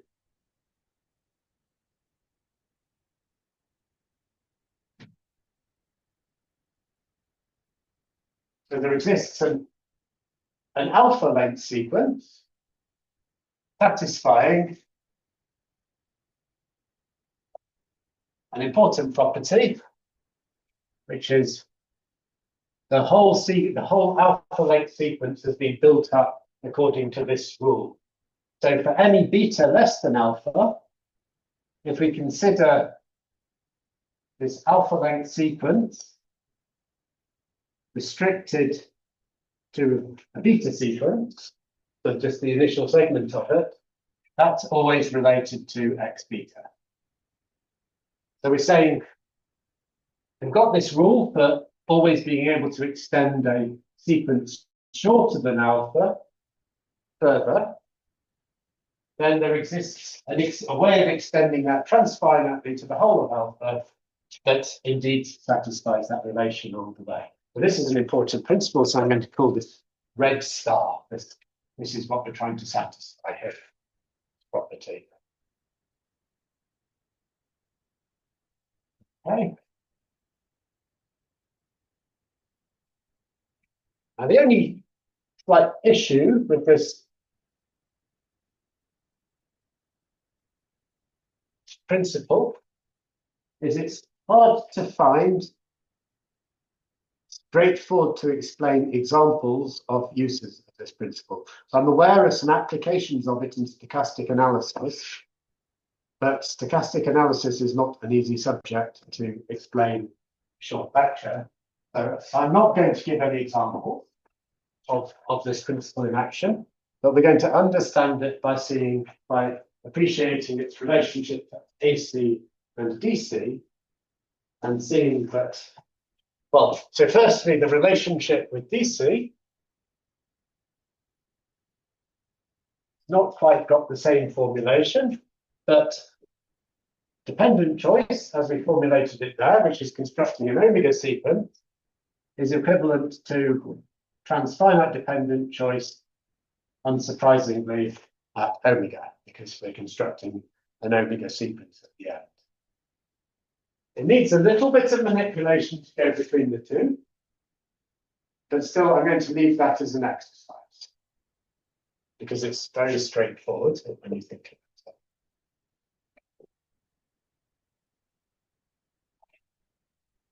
it. Is there anything in between the fact that we allow it for any ordinal?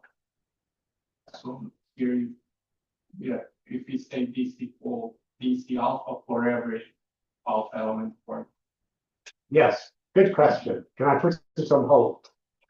Because that's exactly where we're heading. That question. But before that, well, I guess we don't need DC anymore. So given that you've raised the question, It's like equivalent. sorry? They're equivalent. So this is the dependent choice that I'm in the middle of rubbing off. The original dependent choice that constructing an ordinary omega length sequence is equivalent to transfinite dependent choice at length at omega, which is so the omega is just constructing an omega sequence. Just the formulation's a bit different because the kind of relation is different. But still, it's not that hard to manipulate from one to the other. And as I say, that's an excellent the omega is an alpha.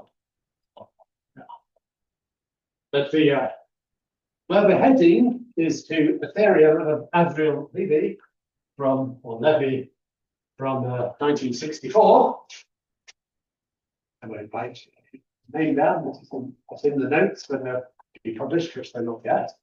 So the theorem is that full axiom choice is equivalent to dependent choice for all ordinals.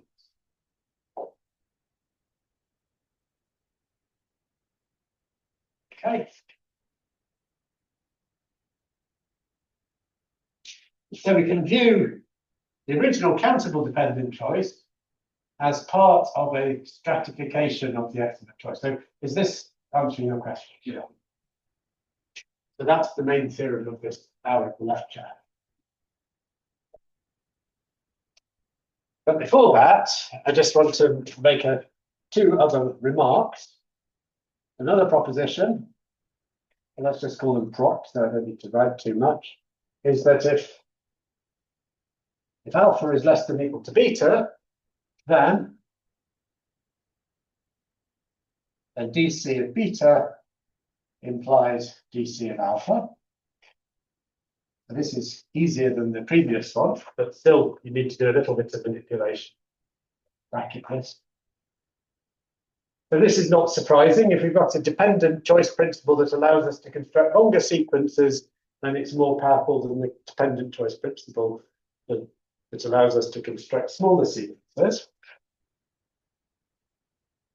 And thirdly, so you won't find this dependent choice in enormously many places in the literature. But when you do, you'll find that this dependent choice is always with respect to a cardinal here, rather than with respect to an ordinal. And the reason for that is the following, that actually the dependent choice depends only on an initial ordinal. So I'm going to assume alpha an infinite ordinal anyway, although actually I don't quite need to do it. But it's only interesting when alpha is an infinite ordinal in any case, otherwise it just holds. So the next proposition is just essentially, it's only interesting to consider this on initial ordinals. Remember, an initial ordinal from the last couple of weeks of lectures, an initial ordinal was the smallest ordinal in its cardinality class. And this, so to say that it's only dependent on that, we have that if we have such an initial ordinal, well, initial ordinals, we have the notation system omega sub alpha. The dependent choice for omega sub alpha implies dependent choice for all ordinals up until the next cardinality. So it implies for all ordinals beta less than omega alpha plus 1, the next cardinality up, dependent choice holds for beta. So it's only interesting to assume it for a cardinality because assuming it for the cardinality implies it for all the ordinals that belong to that, that have that cardinality. Okay. So basically, this tells us that assuming DC, so assuming DC for omega, initial for omega alpha is actually equivalent to just assuming it for. Yeah, exactly. Yeah. Assuming it for initial ordinals is equivalent to assuming it for all ordinals. And the power of each of the statements is just wrapped up with the power of the statement for initial ordinal. So just to remind you, this was an exercise. This was an exercise, easier than the first one. This is not an exercise, this statement, because actually we can't even prove it yet at this point of the course, because to prove this, we need to have the notion of the cofinality of an ordinal, which we don't yet have. So, as we leave for later, till is a shortening for until. But when you say till, you need to use a double. Well, actually, I'm not sure. That's right, until. Maybe you should. That's right, leave for later. Maybe till we don't apostrophe. No, you don't have. But I think it's got two L's. Yes. No, thank you. Anyway, good. So Why doesn't this first proposition apply? the first one. And the second part of the third part. Because here we got DC of the smallest ordinal of the equivalence class, which implies it for larger ordinals, because this is omega alpha plus 1. This is all ordinals smaller than the next initial ordinal. So it's all the greater ordinals than this that have the same cardinality. Yeah, good question. Right. Okay. So the last. Well, there are two things I want to do in the lecture, but the last technical thing is to prove this theorem. So as part of it, we're going to prove the left to right implication is essentially the same proof that AC implies dependent choice that I just shown from earlier. Only we're now showing that axiom of choice implies arbitrary dependence. are dependent, arbitrary transfinite. So, the proof of going to be proof, and we're going to first do AC implies or alpha. Let me check that's the same order in the notes, because yeah. Right, so suppose we've got a total, we want to prove, so consider any alpha, and let's prove, we want to prove DC alpha. So suppose R is a relation on the between sequences shorter than alpha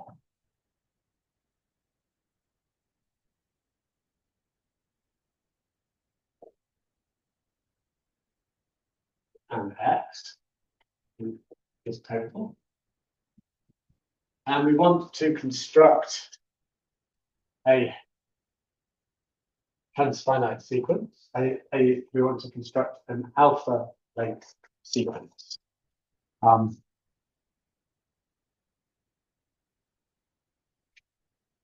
So we're going to assume AC, so that G be the choice function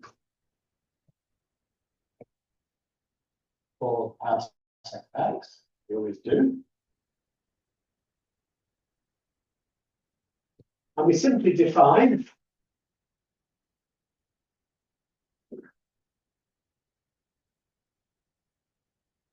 the sequence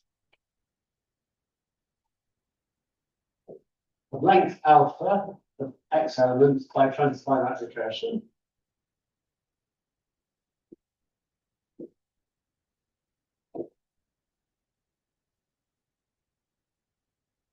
So for every beta strictly less than alpha, we're going to define it to be H of, so the point is to define it at beta, we're doing it by transfinite recursion, so we can assume we've got the X gamma for all gammas strictly less than beta. And we're simply going to apply H to the set of all Y in X that are related to the sequence of X gammas, the gamma less than beta, such that they're in the relation with Y. Is the Hackles function? No. So this is G. Yeah. Sorry, my notes it's H. But it's not the Hartog function. It's G. So we choose it. So at B, when we want to define it at beta, we've already got X defined on all the smaller gammas. Because gamma is less than beta, that's less than alpha. We have some element exists in this relation because it's a total relation. And so we can choose, we simply choose from such elements, and we're choosing from possible extensions of the beta length sequence possibly, to define the kind of X beta. And yeah, by construction, by transfinite induction, this, by definition, we're basically defining this to satisfy R, to satisfy this star problem. By transfinite induction, this satisfies star. Okay. So that's the one implication. The other implication is more interesting. Here, this is uniform. Yeah, so it's uniform transfinite recursion and uniform transfinite induction. And I'm only defined using transfinite recursion up to alpha. So I'm not saying what happens beyond that. That's fine.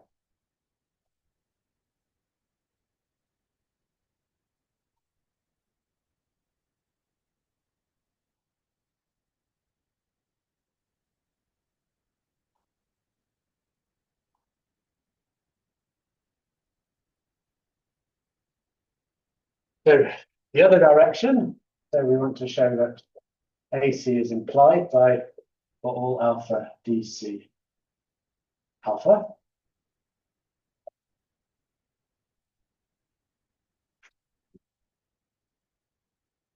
So what we're going to do is we're going to contradict the well-ordered. We're going to show that every set is well-orderable. So suppose X is not well-ordered. So suppose the contradiction X is not well-orderable. And we want to reach a contradiction. Now we are going to use Hartog's function. So let alpha be the Hartog's ordinal for X.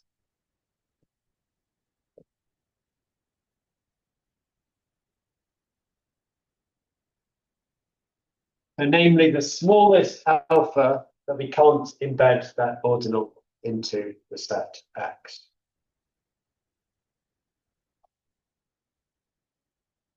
And what we want to do is, so we're trying to contradict the axiom of choice. So we're going to show we get to a contradiction from X not being well orderable, and we're going to well order X using DC alpha. Doesn't the Hartog's function require that X is going, or am I misremembering? You're misremembering. Okay. The Hartog's function finds for any set X the smallest ordinal that is not embeddable in the set X. Okay. Okay. So the idea now is to use DC alpha to well order X. And again, we're going to define, so to do that, we want to apply DC, so we're going to define a relation. And we define a relation on shorter sequences. And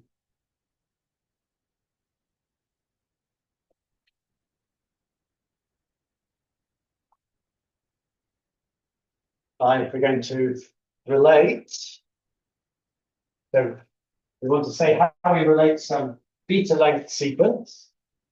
So such a beta length sequence is going to be some X gammas for gamma less than beta. And this relates to Y if and only if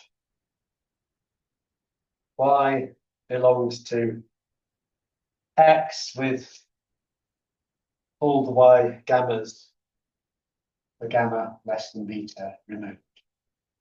And basically what we're trying to do is mimic the original argument from the start of the lecture that a choice function gives us well-ordering, where we use the choice function to basically to go in transfinite stages at each ordinal stage to choose something from the set of elements of X that we haven't yet chosen already.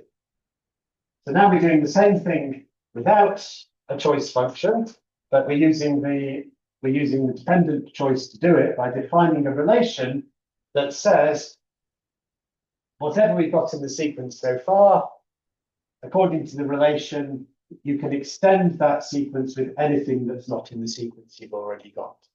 So that way, again, when we apply DC alpha to it, we're going to get an alpha length sequence of distinct elements that's going to exhaust the whole of the set X. So this relation is total because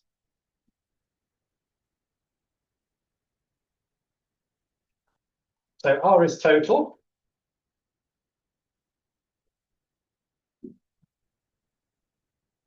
because for any beta less than alpha, less than the Hartog's number, so the Hartog's number was an initial ordinal of, well,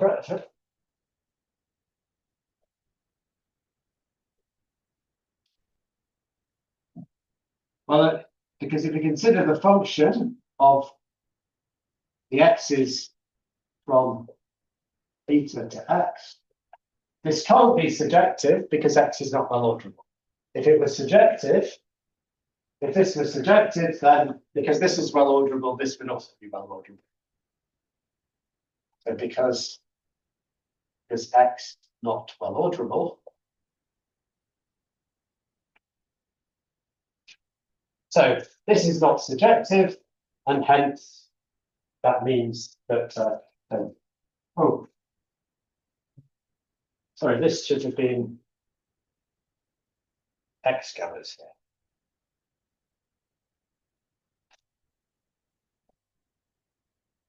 Yeah. Okay. Could you please repeat very quickly, why does this directly show that the relations with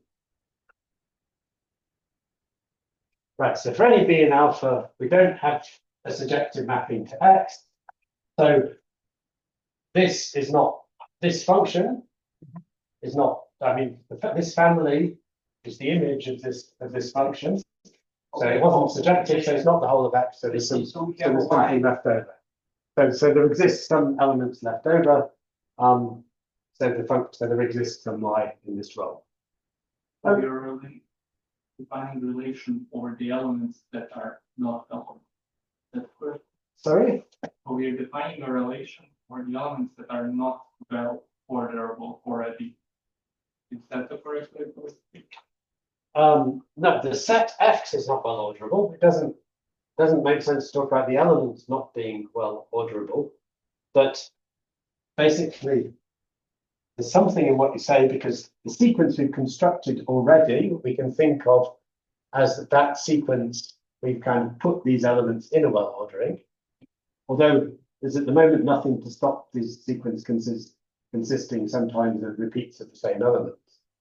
But still, the property star here was going to make sure that we're building up a sequence that is injective.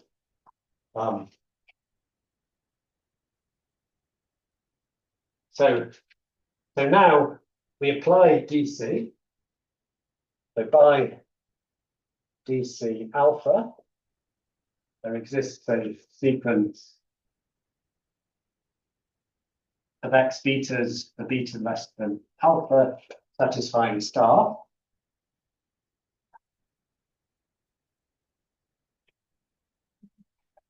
And by star and this combined, so combining these two properties, we get that this sequence is necessarily injective. Because every time we add a new element to it, it's a distinct element. So that's again by transfinite induction. So let's have this.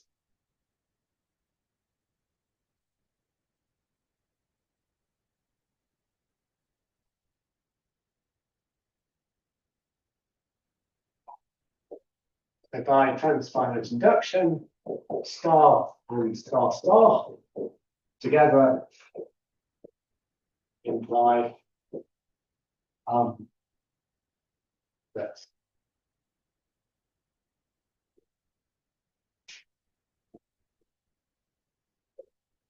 the function we defined on the ordinal alpha now, using dependent choice for alpha, is injective.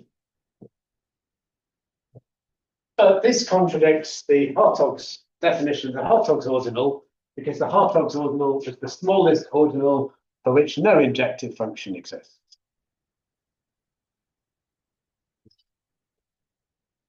Contradicts H of x is the Hartog.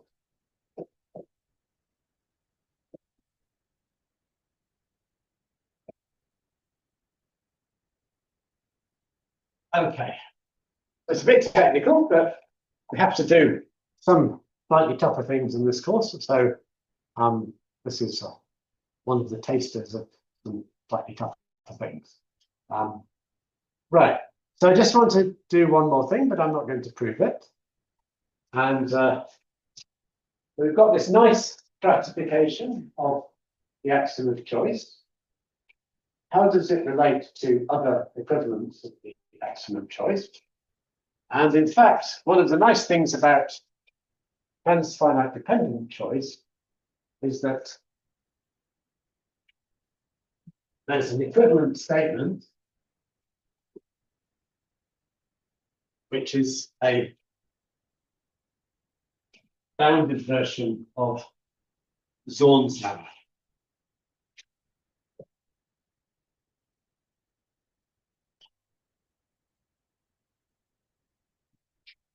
So we're now getting into material that by set theory standards was not developed that long ago. So this is by, I've forgotten his name, begins with a W.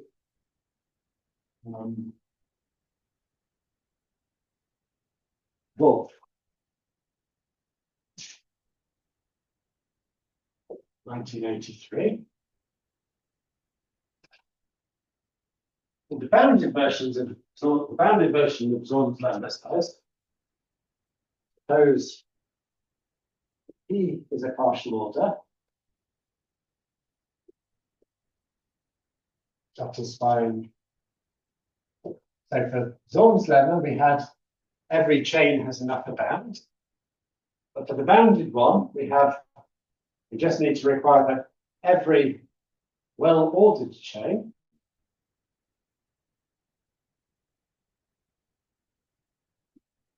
has order type strictly less than alpha, and that every well-ordered chain has an upper bound.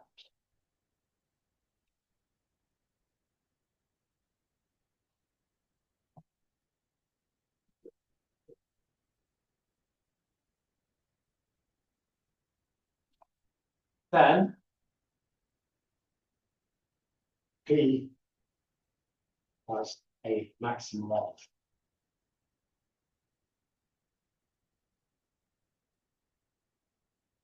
Okay, so it's like Zorn's lemma, but we're restricting to well-ordered chains, and it would actually be equivalent in the original Zorn's lemma to restrict to well-ordered chains. And we require that we have a strict upper bound for the order types of well-ordered chains. That's alpha. And Volk's theorem, so actually I don't know if that's the definition, but Volk's theorem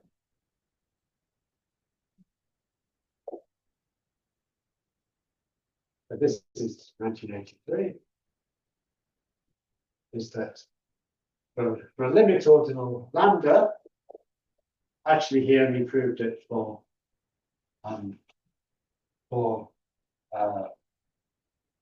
initial ordinals, but it's the same. It's the same proof. The limit ordinal lambda, dependent choice for that transfinite dependent choice for lambda is equivalent to the bounded Zorn's lemma. So this is not going. The statement might be in the oral exam potentially for students that want a top mark. But the proof is not going to be in the oral exam. The proof of this is actually the notes for today. I haven't yet published because didn't quite finish them on time. But anyway, I should publish them soon. Anyway, so what we have is this nice stratification of AC in terms of transfinite dependent choice axioms that do have some applications, although I mean, as I say, I'm missing a simple to explain application. I'm aware of some complicated to explain applications that would take up due for lecture. And moreover, that stratification is also related to a stratification. So that's some slightly more advanced material in this hour. But anyway, next. Yeah, so next week we're going to harden arithmetic in the presence of choice. And the week after that, we're going to do mathematical application of choice. Yes. You hold only classroom examples of use. So if you look on my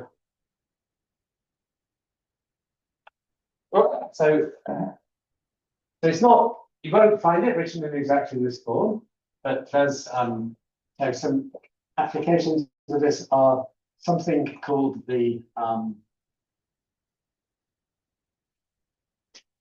debut theorem.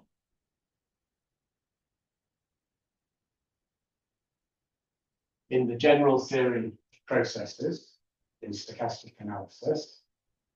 And if you look on my own web page, I've written a note recently about a reformulation of stochastic calculus, and the characterization of local martingales in that note makes it implicit, although I don't make it explicit, makes it implicit use of dependent choice up to omega 1. So those are the two applications I know. But they're not, they require a lot of background knowledge.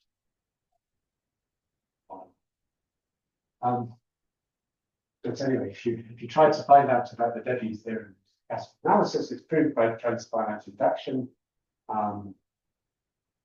But as often formulated, it's often formulated in the way that implicit in it is dependent choice of time. Okay, other questions? You know, this alpha nonemptiness lemma can be coupled from logic now, like the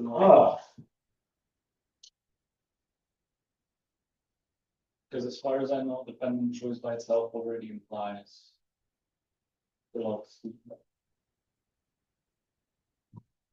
So the countable dependent choice doesn't apply